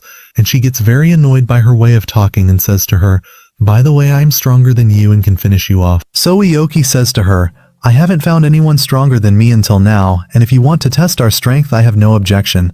But suddenly Ioki's assistants talk to her and say to her, "We delivered the humans to their families exactly as you requested." And the children of course thank them for their help. Then we see Iji deciding to leave Ioki and walk away, and she says to her, "I really enjoyed talking with you." Then we go to Sasha, who is sitting in front of Light's message, and she says, "I can't go to the tower alone because the forest is full of monsters whose power level is above 1,000. But at the same time, she is afraid that the White Knights will start moving, and if they find out Light is still alive, they will humiliate her." And she says, "There is no solution for me except to reach the tower first." And she says, "If I see Light there this time, I will finish him off and make sure he dies by myself." And we go to the White Knights meeting and see them sitting in front of the Queen, talking and deciding to send a group of knights to explore the tower. But the commander of the knights says to the advisor, "We cannot risk the White Knights because we don't have enough information about the giant tower, and we also haven't studied the nature of the monsters present." And he says to the advisor, "Clearly you've become senile and don't know how to act anymore, and your suggestion is impossible to accept." At that time, the Queen of the Thousand says, "My son is right, and the safety of the knights is more important than exploring the giant tower." Then the commander of the knights sits with his mother and says to her, "Thank you for your support, but I cannot send a group of white knights there without having sufficient information." And of course, they are surprised by the sudden appearance of this giant tower without any prior warning. And he says to his mother, "Do you think the Dark Lord made it?" And he says to her, "I heard legends saying the Dark Lord would be from the humans." So his mother says to him, "I don't want you to be afraid. As long as our goal is to eliminate the humans, then it's impossible to give the Dark Lord a chance to be one of them."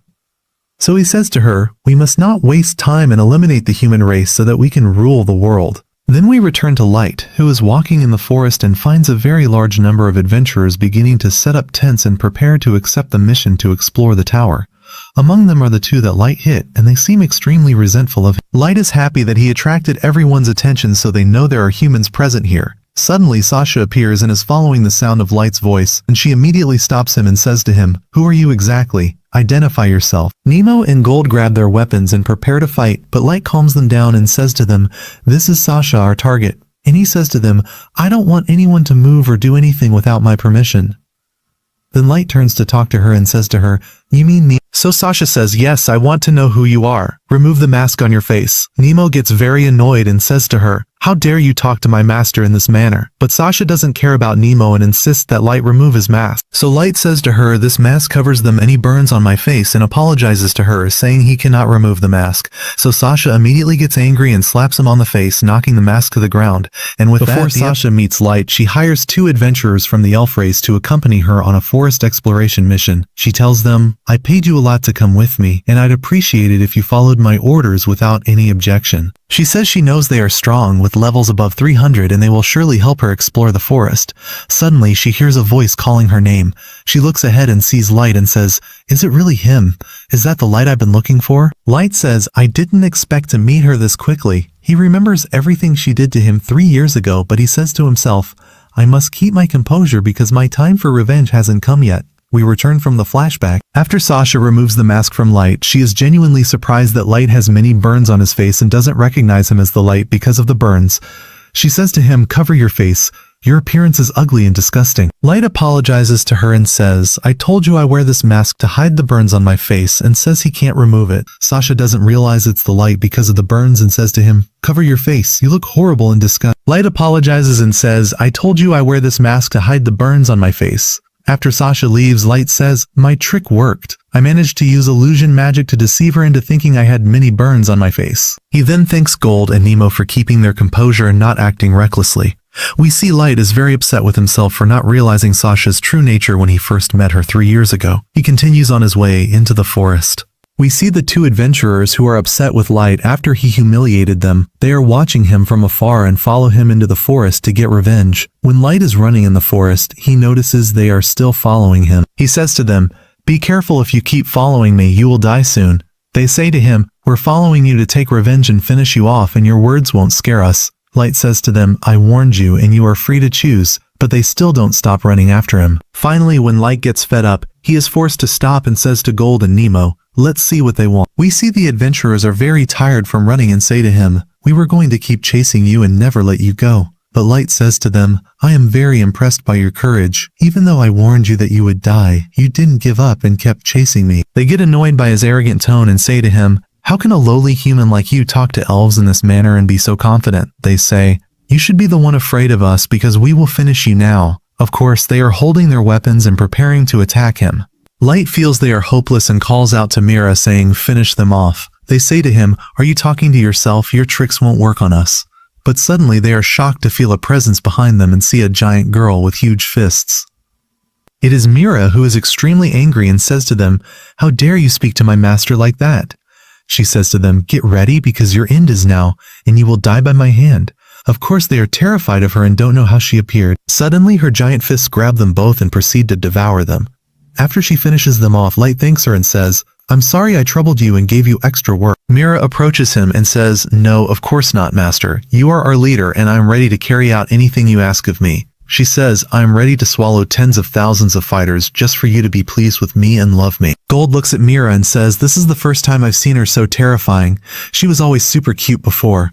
Then the rest of Light's servants arrive and say, if we were in Mira's place, we are ready to do anything he asks, and no one can refuse his orders ever. This servant is named Ice Heat, and she has brought a group of servants to receive Light. The fighter Jack arrives soon after and says, it's been a while since I last saw you all. Since I'm your big brother, I can't let my little siblings fight alone. We are introduced to the servants who have arrived. Ice Heat, the fighter Mira, the fighter Jack, and the fighter Suzu. Light welcomes them and says, it's been a long time since I saw you and I'm happy you're here. He says, I'm sorry we had to meet in the forest. They say to him, we are ready to meet you anywhere you are because it's an honor for us. Ice Heat asks Light for permission to escort him to the town. She notices that the fighter Suzu is quiet and not speaking, so she says to her, how can you meet Master Light without greeting him or saying anything? Suzu's gun starts talking and apologizes to Light for Suzu's shyness. But Light says, I'm not upset at all, and I understand the tension and anxiety Suzu feels since it's her first time meeting and talking with me. They begin moving on their way to the giant tower. On the way, we see Gold talking to Jack saying, it's been a long time since I saw you. Jack says, I'm your big brother. I have to be here to check on you. He says, it was Eli who asked me to come so I could meet you and also check on my little brother Light. We see the other female servants are very annoyed that Fighter Jack is talking about Light so casually and without respect. When Jack notices they are upset, he says to them, calm down. There's no need for tension and anger because I love Light very much and genuinely consider him my little brother. He He says, I always treat Light this way, and he has never shown me that he is upset or angry. Light immediately intervenes and says, that's enough, Jack. Don't make a big deal out of it and don't provoke them further. He says to them, I'm not angry with Jack and I don't get upset when he calls me his little brother. They say to him, all right, we're not upset since you're not bothered and nothing is bothering you. Light notices that Ice Heat is wearing strange gloves and says to her, I'm always in the dungeon and I've never seen you wear these gloves before. She says to him, I always learn from May how to be a very good maid and I always wear these gloves during service. I haven't taken them off before. Mira says to her, then why are you wearing a maid's uniform when you've come to meet Light now? She says to her, I can't change my clothes at all because I am his maid. Light notices that Suzu is always walking silently and not talking. He says to Nemo, why is she so quiet all the time? I've never heard her not speak. Nemo says to him, she is a very shy fighter and only talks to her gun. He says, I must talk to Eli to find out what kind of ability she has that lets her talk to her weapon. Light finally arrives in front of the tower and meets Eli, who is happy that he has finally returned. But Light is amazed by the giant tower's size and says, when I saw it up close I didn't expect it to be this massive. Then Aoki and Nazuna arrive and welcome Light. At that moment Light removes his mask and welcomes them. Eli says to him, you look tired. Let's go inside the tower to talk better. As soon as they enter the tower, Eli tells him, I've activated a very strong magical barrier inside and outside the tower so I can monitor the tower completely and anything that happens in it. Light sees a huge giant dragon in front of Eli says to him, this is my pet. I summoned it to be the gatekeeper. She says, let's go to the upper floor of the tower. We have prepared the throne there. King Light arrives and sits on the throne and they all bow before him ready to serve. Eli begins to explain the details of the revenge plan against Sasha again. She says to him, listen carefully now. We learn that Light had planned to hold a grand party to receive the White Knights and celebrate Sasha's engagement to Michael.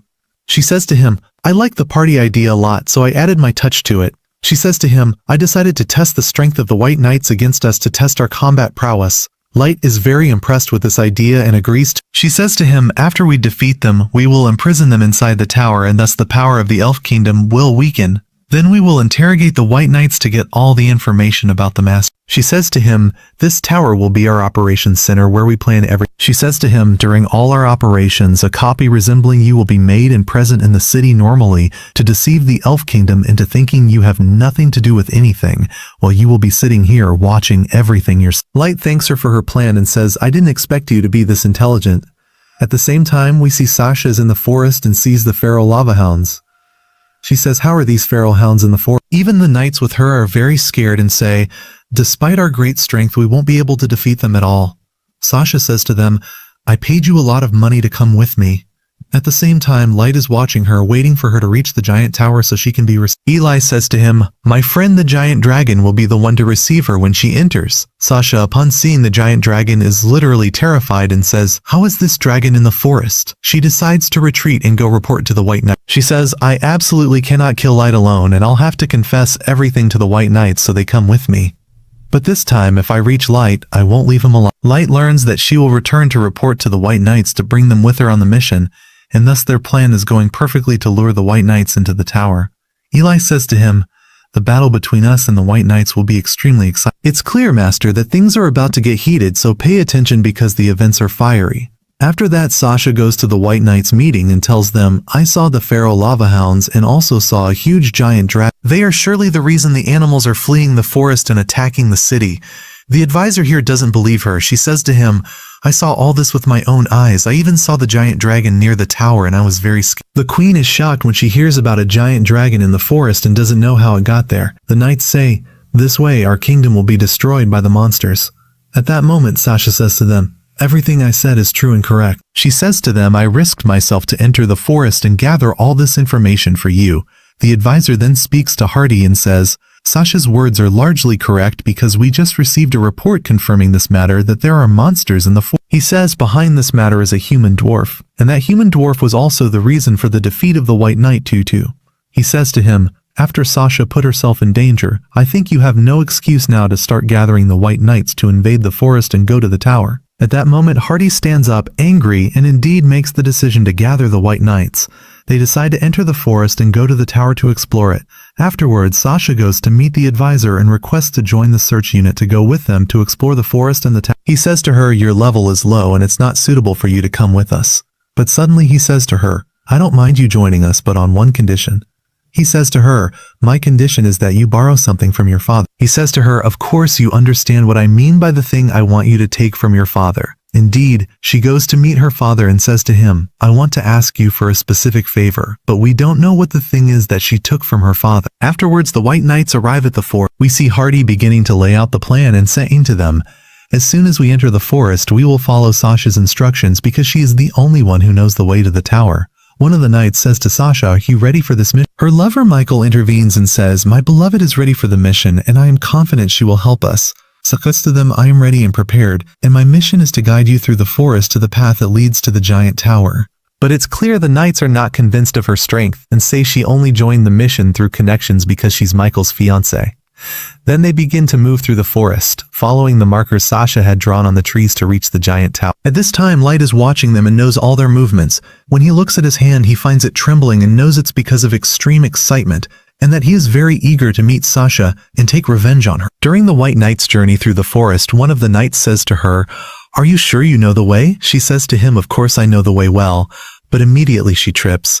Michael, the love of her heart, immediately catches her before she falls. Michael asks the other knights not to make her nervous and says to them, "I am confident in her abilities and she will get us there safely." Indeed, she manages to lead them to the giant tower. When they first see the view of the tower, they are literally amazed by its huge size and say, "Who could have built it so quickly? It must be a sorcerer or a warlock." Suddenly the gate opens and the feral lava hounds come out. When they see them, they know they are very strong feral hounds. One of the knights says to Hardy, "Let's attack them." But Hardy says to him, "I want to avoid fighting as much as possible and save our energy and strength for exploring the tower." He says to him, "I have prepared a plan to lure these hounds deep into the forest." Indeed, a group of adventurers uses fireworks to lure the lava hounds away and clear the path for them to enter the tower. After the hounds enter the forest, we see Hardy here beginning to use a special skill. This skill is called the skill of silence, which literally nullifies any sensation around them to the point where Sasha can't even hear her own voice or the sound of her own heartbeat. They begin to enter the gate. Sasha here is excited and her only goal is to find and kill. Master Light, of course, is watching them on their way inside the tower and says to Eli, "Begin the second phase of their plan." Indeed, we see a huge enchantment opening beneath their feet, and they all disappear at once. We learn that they were split up, each distributed to a different place to be questioned one after the other. Light says, directed at Sasha, "Take your time until you reach me, because you are the star of my show, and I must take the severest revenge on." I wonder what Light is. Continue our story and see Sasha asking Michael, saying, "Are we still inside the tower until now?" He says to her, "I don't know, but there's no solution before us except to explore the place ourselves." He tells her, "Stay behind me so if anything happens I can protect you." And they begin climbing the tower. And of course Light is watching them, very excited, waiting for them to reach him. "Hey, don't rush your fortune. The party will start in a little while. And after a short while you'll find them entering the door in front of you." Then we go to the two white knights, Nia and Kia, and they are surprised by the entrance of Mira and Ice Heat. Mira says to Ice Heat, "Didn't you leave this round for me alone? They seem very weak and won't last in my..." Ice Heat, of course, doesn't like the comment and says to her, "These are Master Light's orders." So of course Kia and Nia get very upset and say to them, "Are you saying we are weak?" And they ask them, "Who exactly are you?" Mira replies, "Are you stupid or what? It's very clear we are your enemies." And Mira calls them Farron because they are very weak. But AI warns her, saying, "Be careful, Farron sometimes bite and we need to be very careful with..." And of course Kia and Nia get very upset because they are being called Farron, and they immediately use their great speed and attack. But Mira and Ice Heat anticipate their movements and manage to dodge their first attack. They are of course surprised by their great speed, but still insist they are weak. So immediately Kia and Nia attack with their weapons, but again Mira and Ice Heat manage to dodge the attack. Kia and Nia keep moving very quickly between the walls. Mira says about them, "Clearly they aren't Farron. They've turned out to be squirrels." They get very upset again from this bullying and say to Mira, "We'll make you stop bullying us." Then we go to one of the white knights known for his love of girls, and he senses someone around him. So he says, "Come out now because I know where you are." And the fighter Suzu comes out. Of course this knight immediately falls in love with her when he sees her and says to her, "You are very beautiful." He says to her, "What do you think about us quitting this fighting and becoming friends? Or if you don't have a boyfriend, I'm ready to be your boyfriend." The weapon with Suzu speaks and says, "This knight seems foolish and stupid." So the knight is surprised here that there is a weapon that speaks and says to him, "How do you have this ability?" The knight asks the weapon, "Can you tell me the technique you're made with?" The weapon says, "The technique isn't important now because you're about to die at the hands of fighter Suzu soon." The knight is very upset because he is forced to fight a beautiful girl like Suzu and says, "There's no problem. After I defeat her, I'll convince her to be my girlfriend." The weapon with Suzu says, "Don't try, because Suzu is a very complicated girl and never likes any boy at all." Suzu gets angry that her weapon is calling her complicated and keeps hitting the weapon against the wall to teach it manners. The knight says to her, "Calm down a bit, don't get angry so quickly." And he says, "Clearly there's no solution before me, except fighting to make her love me and repeat that I become her friend." He summons a hidden bow and attacks Suzu, but Suzu easily dodges his attack. He is of course surprised that she dodged his attack, and then Suzu returns the blow and hits him with the rifle she has. But the knight still manages to block it, and of course he is surprised by her great strength and says to her, "I will love you more because of your great strength." We return to Mira and Ice Heat watching Kia and Nia jumping around in front of them with their great speed. We see Kia and Nia here very excited and saying, "We must make her stop bullying us and prove to her that we are much stronger than her." Then they perform a special spell and use their aerial blade attack, but Mira and Ice Heat again dodge their attack. But this time they are surprised that Kia and Nia suddenly appeared behind them and repeat the attack again, but again they dodge the attack and say, "We need to be careful because they are using techniques we've never heard of before." Then we go to the forest and see one of the lava hounds attacking a human, but suddenly Light's copy intervenes and stops it, ordering Gold and Nemo to deal with this lava hound and finish it off. And of course this is a performance to convince everyone in the city that Light has no relation to the monsters in the forest or to the giant tower. The dog acts scared of them and runs away. And of course Light watches this from his throne and says to AI, "Is this your plan?" She says, "Yes, this is my plan," but Gold and Nemo place their touch. We return to the knights Kia and Nia continuing to attack Mira and Ice Heat, but their attacks are without any use because Mira and Ice Heat can dodge them very easily. But Kia and Nia say, "We won't give up and can fight you for a full day without getting tired." Mira says to them, "Clearly you are burning energy for nothing because even if you stay a full day you could never scratch us." They reply to Mira and say, "Let's see who will win in the end." And they increase the number of their aerial blades during the attack. AI and Mira feel the situation has become serious, but suddenly Mira is shocked that she was stabbed with a knife and falls to the ground. Then Kia runs to her and cuts off her arm, and they keep laughing of course at Mira because they managed to cut off her arm. And they say the battle against you will be very easy. Mira says to Ice Heat, "What do you think about what they are saying?" Ice Heat says, "We have already determined their capabilities and what abilities they can use, and now it's our turn to attack." Mira then says to them, "Look at your weapon, you won't find any blood traces on it, and that's proof the arm you cut off was an illusionary arm." Then she gets up and eats her own arm and begins to grow a new arm. They are shocked that she has regeneration ability. Mira says to them, "Don't be so shocked because this isn't the only trick I have." She grabs her head and removes it and keeps playing with it. Mira begins to introduce herself and says to them, "I am the owner of the illusion skill and my level is 7,000. Ice Heat begins to introduce herself as the Queen of Fire and Ice and that her energy is also 7,000. So of course Kia and Nia don't believe and say to them, "You are laughing at us. It's impossible for anyone to reach that level ever." Ice Heat says to Mira, "Clearly they are stupid, enough playing with them until now. Let's finish them off." And they keep arguing about who will start the attack first, and of course their talk angers Kia and Nia and makes them attack again. But this time Mira and Ice Heat don't move from their place and block their attack while standing. So of course the knights are afraid of their great strength and say, "It seems they are right and they are very strong."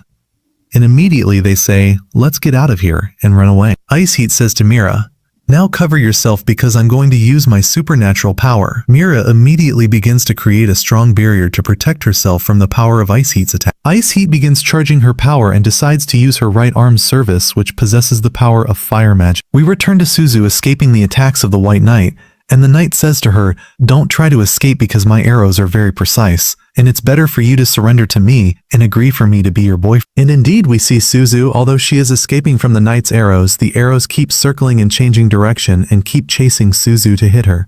Suddenly, Suzu jumps in the air and dodges all his attack. The knight thinks he managed to hit her, but after the fog clears, he finds her standing in front of him, extremely angry.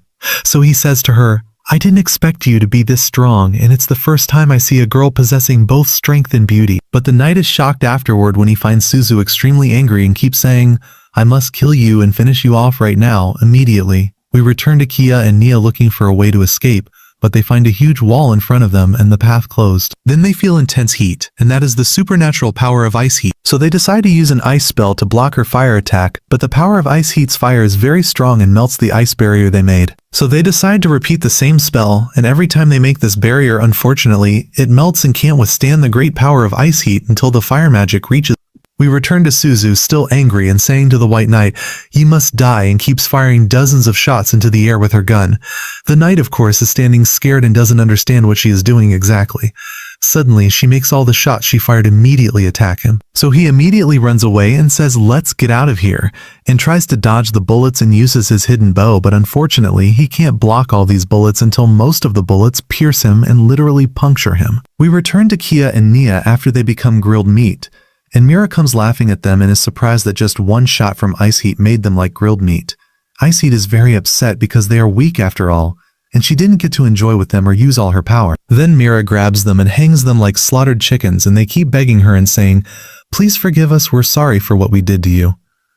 Mira says to them, "I wonder what you were doing to the humans who kept begging you." And she says to them, "I knew you were torturing them and never forgave any human ever, so I will never forgive you." And she says to them, "Master Light ordered me to finish you off," and immediately begins to eat them and swallows them with her arms. We return to the knight who loves girls after being punctured by Suzu's bullets lying on the ground. Suzu approaches him still angry and keeps hitting him and stepping on his face until she finishes him off. The rifle says to her, "What did you do?" "That wasn't Master Light's orders because he asked us to test their strength first before killing them." At this time, Light is watching them from afar and says about Suzu that she is very sensitive and affected by any word said to her. And he asks AI, "Has Sasha not come yet until now?" She says to him, "Wait 5 minutes and she will enter now." We go to Sasha and her fiancé Michael walking in a large path and not knowing what the end of this path. So Michael says to her, "Clearly someone is luring us to him, but there's no other solution before us except to continue on this path." Then we go to another knight waiting for his fate, and the fighter Jack comes to him and says, "There's no one here except us two." And Jack begins to introduce himself and says, "My name is Jack the Iron-Blooded Fighter and my level is 7,000.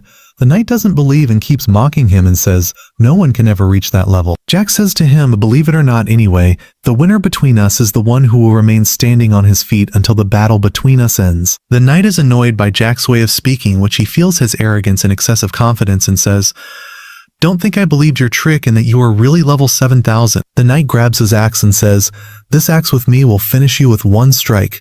Jack says to him, "Here I am standing in my place waiting, and I want to tell you that I will block your attack with my hand without having any weapon." Immediately the knight attacks him, but Jack manages to push him away very easily and says, "You are very slow."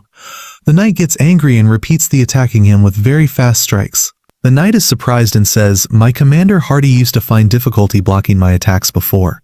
And when he attacks him for the third time, he is surprised that Jack blocks his attack with one finger and throws it away. So the knight gets up upset and says, "It's impossible for me to lose to someone like this because the reputation of the White Knights and the kingdom of the Elf must not be disgraced." Jack says to him, "So you are afraid for the Elf and not afraid for humans?" The knight says those humans are very despicable creatures and don't deserve to live or have any necessity. The knight begins to threaten Jack and says, "Watch what I'll do to you now," and he begins to say a strange spell and asks the axe with him to provide him with all the power he needs. And indeed we see this knight releasing enormous magical energy to the extent that the energy is huge and affects him and makes him bleed. Jack, of course, stands like a lion in front of him unafraid and says, "Now see what I'll do to you," and says to him, "I will also block this attack of yours without having any weapon at all." Immediately the knight attacks Jack with a very strong strike, but Jack grabs his axe very easily. The knight is surprised that Jack's hand turned into an iron hand. Jack says to him, "Didn't I tell you I am the Iron-Blooded Fighter?"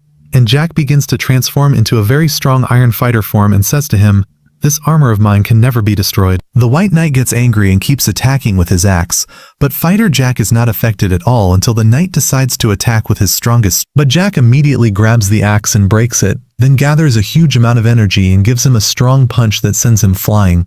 Jack is surprised that the punch he gave the knight killed him and says, "I didn't expect him to be this weak at all," and says, "I wonder about the others, did they finish their battles or not yet?" Then we see Commander Harley standing, and when he looks behind him he finds Nazuna appeared and says to him, "Get ready for the upcoming battle, and I want to tell you that I am the strongest among all the fighters here in the tower." So clearly Nazuna is challenging Harley and intends to make him into a dish. I wonder what will be the result of the battle between them. If you are excited, hero, for the rest of the tale, don't forget to support us with a like and subscription. See you in the next video. Bye.